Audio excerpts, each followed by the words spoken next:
छत्तीसगढ़ की तमाम बड़ी खबरों के साथ मैं हूं लीना। ये देखते हैं आज की सुर्खियां। राजधानी लौटे मुख्यमंत्री भूपेश बघेल, समर्थकों का दिखा उत्साह। युवा कांग्रेस ने केंद्र के खिलाफ किया धरना प्रदर्शन, संपत्तियों के मुद्रीकरण का किया विरोध। छत्तीसगढ़ के राज्य में 28 सितंबर को किसान महापंचायत, किसान नेता राकेश टिकैत, योगेंद्र यादव भी होंगे शामिल। अब देखते हैं खबर विस्तार से। मुख्यमंत्री भूपेश बघेल आज दिल्ली से रायपुर पहुंचे, जहां समर्थक उनके पहुंचने का बेसब्री से इंतजार कर रहे थे। भूपेश बघेल के नारे भी लगाते रहे और एयरपोर्ट पहुंचते ही उनका जोर शोर से स्वागत किया गया। वहीं सीएम के साथ सभी विधायक भी मौजूद रहे। एयरपोर्ट पर तगड़ी सुरक्षा व्यवस्था की गई थी। बड़ी संख्या में एयरपोर्ट पहुंचे कार्यकर्ता भूपेश के समर्थन में नारेबाजी करते रहे। कार्यकर्ताओं का हुजूम उमड़ा हुआ था। कार्यकर्ताओं की जोश देखकर भूपेश खिलखिला उठे। कार्यकर्ताओं की जोश और अभिवादन के बाद सीएम भूपेश मीडिया से मुखातिब हुए। इस दौरान उन्होंने कहा कि राहुल गांधी छत्तीसगढ़ आएंगे, छत्तीसगढ़ विकास मॉडल को देखेंगे। 2 दिन राहुल गांधी छत्तीसगढ़ में रुकेंगे। गरीबों के लिए जो काम किया उन्हें देखने के लिए पर्याप्त समय देंगे। राहुल गांधी से विस्तार से बात हुई है। राजनीति, विकास समेत कई मुद्दों को लेकर बातचीत हुई है। छत्तीसगढ़ आने का न्योता दिया गया है। कोरोना काल में 2 साल ऐसे ही निकल गया। आदिवासी, किसानों, महिलाओं समेत सभी वर्ग के लोगों से राहुल मुलाकात करेंगे। एयरपोर्ट में कांग्रेसी नेता और समर्थकों की हजारों भीड़ रही। एयरपोर्ट में कांग्रेस के नेताओं का जमावड़ा लगा रहा। सोनिया गांधी, राहुल और सीएम भूपेश बघेल के जिंदाबाद के नारे गूंजते रहे। सीएम के साथ निगम मंडल के अध्यक्ष समेत कई वरिष्ठ नेता भी रायपुर आए हैं। रायपुर एयरपोर्ट में कांग्रेस कार्यकर्ताओं की गूंज होती रही। सीएम भूपेश के स्वागत के लिए बड़ी संख्या में कार्यकर्ता एयरपोर्ट में मौजूद रहे।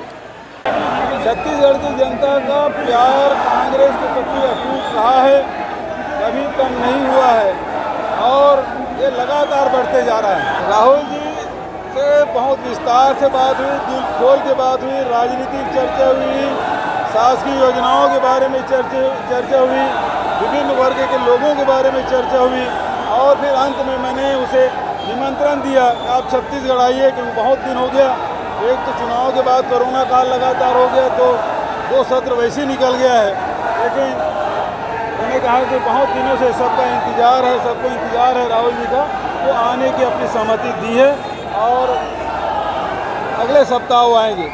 युवा कांग्रेस कमेटी चिरमिरी द्वारा केंद्र सरकार की देश की संपत्तियों के मुद्रीकरण और निजीकरण की नीति के विरोध में धरना प्रदर्शन किया गया। इस दौरान वक्ताओं ने केंद्र की मोदी सरकार के खिलाफ आरोप लगाते हुए कहा कि देश में पेट्रोल और गैस की कीमतें बढ़ रही हैं और इससे देश में महंगाई बढ़ती जा रही है। वहीं सरकार देश की संपत्तियों को बेचने का काम कर रही है। देखिए, पूरे भारत देश में केंद्र की जो सरकार है उसके द्वारा जो लगातार हमारे देश की संपत्तियों को जो 70 साल में कांग्रेस ने कमाया है, पूरे उद्योग धंधों को जो लगाया है उसको बेचने का काम जो मोदी सरकार कर रही है, जो हर क्षेत्र में निजीकरण का काम कर रही है, बेरोजगारी जिससे बढ़ रही है, महंगाई जिससे बढ़ रही है, उसके विरोध में आज युवक कांग्रेस चिरमिरी की इकाई के द्वारा यह धरना प्रदर्शन किया गया। और केंद्र की बहरी और निकम्मी सरकार जो किसानों की विरोधी है, जो युवाओं की विरोधी है, उसको जगाने का काम हमने यहाँ पर किया है। केंद्र सरकार के कॉरपोरेट हितैषी, किसान, कृषि और आम उपभोक्ता विरोधी कानून के खिलाफ दिल्ली में आंदोलन जारी है। इसी कड़ी में छत्तीसगढ़ के रांची में 28 सितंबर को किसान महापंचायत का आयोजन किया जाएगा, जिसमें संयुक्त किसान मोर्चा दिल्ली के किसान नेता भी सम्मिलित होंगे।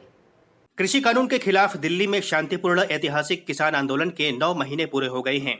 इस मौके पर सिंघू बॉर्डर में आयोजित 2 दिवसीय राष्ट्रीय अधिवेशन में छत्तीसगढ़ से प्रतिनिधि के रूप में शामिल अखिल भारतीय क्रांतिकारी किसान सभा के सचिव एवं छत्तीसगढ़ किसान मजदूर महासंघ के संचालक मंडल सदस्यों तेजराम विद्रोही, जागेश्वर जुगनू चंद्राकर, गोविंद चंद्राकर, पंकज चंद्राकर ने भाग लिया। इस दौरान उन्होंने संयुक्त किसान मोर्चा के नेताओं राकेश टिकैत, डॉक्टर दर्शन पाल, योगेंद्र यादव, मेधा पाटकर, डॉक्टर सुनीलम से मिलकर छत्तीसगढ़ के राज्य में होने वाले किसान महापंचायत में शामिल होने के लिए आमंत्रित किया, जिस पर किसान नेताओं ने छत्तीसगढ़ आने पर अपनी सहमति दी है। गौरतलब है कि दिल्ली की सीमाओं पर जारी किसान आंदोलन देश के अलग कोने में तीखा होता जा रहा है। 26-27 अगस्त को किसान आंदोलन के 9 महीने पूरे होने पर सिंघू बॉर्डर में आयोजित अखिल भारतीय अधिवेशन में इस बात पर जोर दिया गया है कि सभी राज्यों में किसान आंदोलन को तीव्र किया जाएगा। देश की राजधानी दिल्ली में कांग्रेस के आला कमान को छत्तीसगढ़ के मुख्यमंत्री भूपेश बघेल के समर्थकों ने अपना दम आखिर दिखा ही दिया और नतीजा भी दांव के पक्ष में निकलने के बाद सभी खुशी से झूमते हुए नजर आए। वहीं टीएस बाबा मीडिया से दूरी बनाए हुए हैं। दिल्ली ने देखा दांव का दम, प्रियंका ने मुख्यमंत्री को दी संजीवनी। विधायक दल के नेता है भूपेश बघेल। दांव संग खड़ा है छत्तीसगढ़ कांग्रेस। राहुल आएंगे छत्तीसगढ़, पिक्चर अभी बाकी है। छत्तीसगढ़ में सत्ता परिवर्तन को लेकर एक सप्ताह से चल रहे हाई वोल्टेज ड्रामा का शुक्रवार को आखिर फाइनल हो गया। बता दें, सप्ताह भर में दूसरी बार मुख्यमंत्री के दिल्ली जाने को लेकर अटकलों पर बाजार गर्म हो गया था। इससे पहले मुख्यमंत्री भूपेश बघेल जब दिल्ली दौरे पर गए थे, उन्होंने लिखा था, जिस तरह मैं हंसते हुए दिल्ली जा रहा हूँ, उसी तरह से हंसते हुए आऊंगा। आज राज्य के लिए, हम सब के लिए बहुत बड़ा दिन है। जो भी निर्णय होगा अच्छा होगा। आलाकमान ने मुझे बहुमत लाने की जिम्मेदारी दी थी। अब आगे जो भी जिम्मेदारी मिलेगी उसका मैं ईमानदारी के साथ निर्वहन करूंगा। लेकिन आज दूसरी बार जब दिल्ली रवाना होने से पहले रायपुर एयरपोर्ट में मीडिया से मुखातिब हुए तो मुख्यमंत्री के अंदाज को आप भी देख सकते हैं और सुन सकते हैं।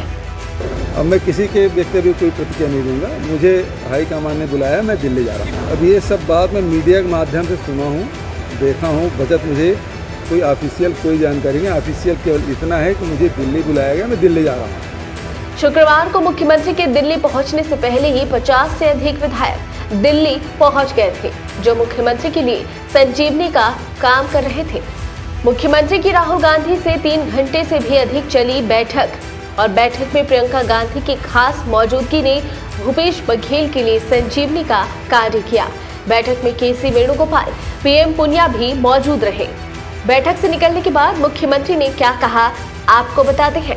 इसके बारे में पुनिया साहब पहले ही स्पष्ट कर चुके हैं, इसमें बोलने की जरूरत नहीं है। हमने अपने दिल की बात अपने नेता से कह दी है और राजनीतिक और छत्तीसगढ़ के योजनाओं के बारे में, कार्यक्रम के बारे में बहुत स्पष्ट रूप से बात हुई, बहुत लंबी चर्चा हुई और उसके बाद फिर मैंने निमंत्रण दिया राहुल जी को। वो अगले सप्ताह छत्तीसगढ़ आ रहे हैं, खासकर बस्तर जाएंगे। छत्तीसगढ़ की सियासत को मुख्यमंत्री भूपेश बघेल ने ये बता दिया है कि असल में विधायक दल के नेता वे ही हैं। मुख्यमंत्री आज रायपुर भी पहुंच गए हैं। दिल्ली में चली छत्तीसगढ़ की राजनीतिक घटनाक्रम का एक और एपिसोड राहुल गांधी के छत्तीसगढ़ प्रवास पर देखने को मिलेगा, जो मुख्यमंत्री के बुलावे पर छत्तीसगढ़ आ रहे हैं, जिसका सभी को इंतजार रहेगा कि 2.5 साल के फॉर्मूले का हवा निकल गई या पिक्चर अभी बाकी है। कांग्रेस के हाई वोल्टेज ड्रामा में भाजपा कहाँ चुप रहने वाली है। राज्यसभा सांसद सरोज पांडे ने ट्वीट कर लिखा है, छत्तीसगढ़ ने प्रचंड बहुमत देकर कांग्रेस की सरकार को प्रदेश की सेवा करने का मौका दिया, पर आज एक बार फिर से स्पष्ट हो गया है कि कांग्रेस के लिए सत्ता सुख भोगने का साधन है, जनसेवा का माध्यम नहीं। 2 महीनों से सभी विकास कार्य ठप कर सरकार घर के झगड़े सुलझा रही है। ये जनादेश का अपमान है। भाजपा के एक और आदिवासी राज्यसभा सांसद राम विचार नेताम ने तो टीएस बाबा को बधाई देते हुए तंज कसा है। उन्होंने क्या कुछ कहा, आपको सुनाते हैं। टीएस सिंहदेव जी सीएम बन रहे हैं तो हमारी शुभकामनाएं हैं, बहुत बहुत तो अग्रिम बधाइयाँ हैं। लेकिन बने तो पता चला लोगों को फूल माला रखे रखे सूख जा रहा है, कब तक इंतजार करते रहेंगे? तो समय है। दिल्ली गए 50 से अधिक विधायक और निगम मंडल सहित महापौर जहां एक दूसरे को बधाइयां देते दिख रहे हैं, वहीं मुख्यमंत्री राहुल गांधी के साथ 3 घंटे चली मुलाकात के बाद टीएस बाबा कहीं नजर नहीं आए। Bureau report, dB live news. इस बुलेटिन में फिलहाल इतना ही। बने रहिए डीबी लाइव के साथ। नमस्कार।